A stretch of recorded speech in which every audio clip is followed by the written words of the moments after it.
So in another video, I talked to you about Title VII and how Title VII applies to people who are in several protected classes. But there is one statute that applies to employees that is just based on race. And it's a helpful statute because in Title VII, we must have 15 employees in order to file suit.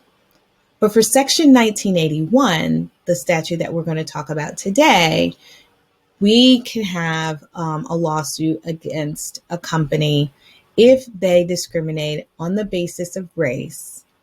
And in some cases, national origin has been extended to that in contracts. Now, 1981 does not just cover if you are an employee, it also covers people who are independent contractors who work for a company or work for other people, because Title VII is really only for employees. Section 1981 broadens the scope and makes it easier for people who are claiming issues related to race to bring claims against companies that discriminate. Now, Section 1981 rides right next to Title VII, and in most ways is proven the exact same way. In order to prove it, you have to prove that you're in a protected class and that you were subject to an adverse employment action, and people who are not in your protected class were treated better. That's what we have to prove. And when we prove that, you're subject to recover damages for whatever you lost, and that would be lost wages, just like you might have in a Title VII case. Okay. But Section 1981 is more broad in two very important, or maybe three very important ways. One, you have longer to bring a lawsuit under Section 1981. In most cases, you can sue a former employer or a current employer for 2 years after the adverse action occurred. So you have 2 years to file, where in for Title VII, you only have 6 months to get to the EEOC. The other is you don't have to have as many employees. So if there's one employee, there can be coverage under Section 1981.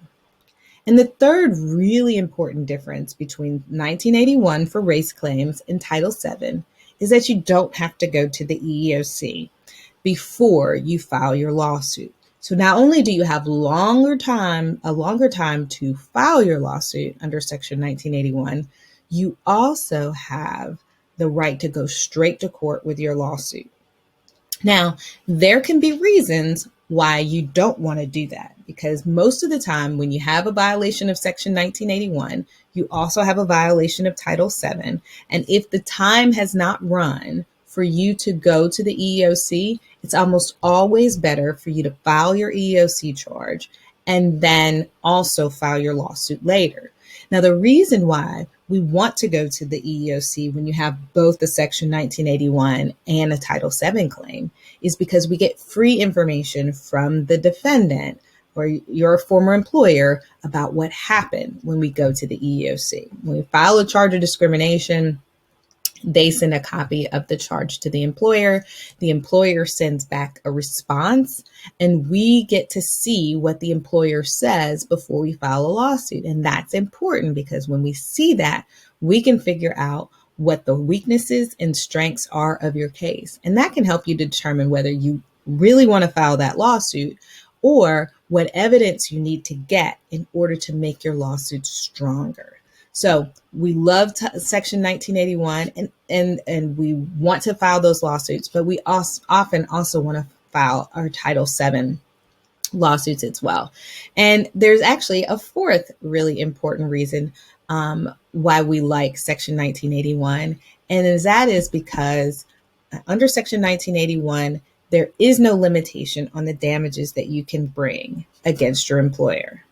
In Section 1981, there are no damage caps, but in Title VII, there are caps on how much you can recover against your employer based on the size of your employer. So an employer may be subject, a very small employer may have to pay may have at most that they can pay up to $50,000, where a very large employer might only have to pay up to $300,000 for compensatory and punitive damages. And your back pay is not capped under either, but it's important to understand that if you have a claim under Section 1981, that up to $300,000 cap on your punitive and compensatory damages are not there. So we want to file both, but 1981 is a very important tool that we have when we are